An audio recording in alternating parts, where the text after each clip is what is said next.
যখন কোনো নাফরমান বান্দা মৃত্যুবরণ করবে, যখন কোনো পাপী বান্দা মৃত্যুবরণ করবে, বিশ্বনবী সাল্লাল্লাহু আলাইহি ওয়াসাল্লাম বর্ণনা করেন, হাদিসে পাকে আছে যে কোনো নাফরমান বান্দা যখন মৃত্যুবরণ করে তখন তার লাশ, ওই লাশের খাটিয়াটা শুধু নেচ্ছে, কবরে নেচ্ছে, এখনো কবরে শোয়াই নেই।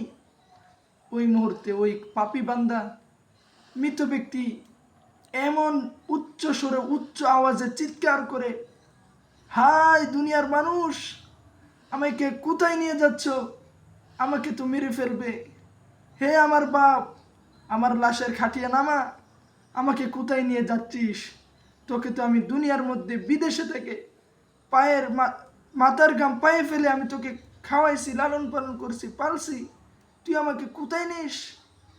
ওই মৃত ব্যক্তি চিৎকার করবে বলে, হে আমার প্রতিবেশী, আমাকে কোথায় নিয়ে যাচ্ছ? আমাকে তো মেরে ফেলবে, কবরে তো আমাকে মেরে ফেলবে, তারা আগুনের মধ্যে আমাকে ফেলে একবার ধাউ ধাউ করে ফেলবে, তুচ্ছ তাচ্ছিল্য করে আমার হাড়গুলো তারা একটা অপরের ভিতরে ঢুকিয়ে ফেলবে, আমাকে নিস না।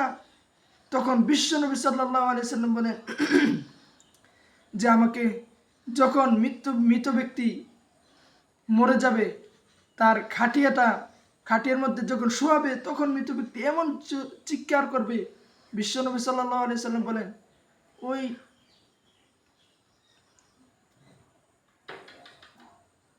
বিশ্বনবী সাল্লাল্লাহু আলাইহি সাল্লাম বলেন ওই সময়ের আওয়াজ, চিৎকারটা যদি দুনিয়ার কোনো মানুষ শুনতো, সাথে সাথে সে বেহুশ হয়ে পড়ে যেত।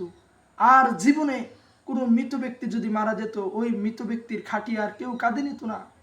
এত জোরে উচ্চ সুরে কান্না করে মৃত ব্যক্তি, হাই দুনিয়ার মানুষ, আমাকে কোথায় নিয়ে যাচ্ছ?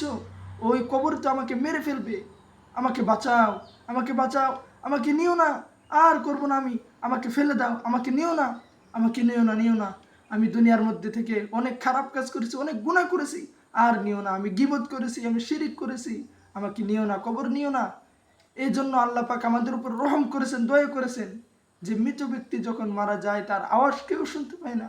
যদি শুনতো কিয়ামতের আগ পর্যন্ত, তাহলে আর কোনো ব্যক্তি এই মৃত ব্যক্তিদের লাশ আর কখনো কাঁধে নিত না, আর কবর দিতেও যেত না।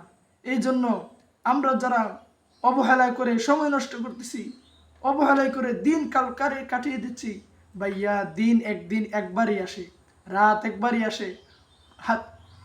কিতাবের মধ্যে আসে যে প্রত্যেকটা দিন সূর্য ওঠার সাথে সাথে সকালবেলা বলে, হে দুনিয়ার মানুষ, আমি আজকে আসছি, দুনিয়ার শুরু থেকে নিয়ে আজকে আসছি, এবং দুনিয়ার কিয়ামত হওয়ার আগ পর্যন্ত আর আসবো না।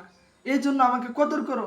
রাতে ওইটাই বলে যে আমি একবারই আসছি, আমাকে কদর করো, আমাকে তোমরা অবহেলা কাটাইও না, তাড়াতাড়ি আমাকে তোমরা কাজের মধ্যে লিপ্ত করো, তাড়াতাড়ি করে আমাকে সম্মান করো, আমার গুরুত্ব দাও।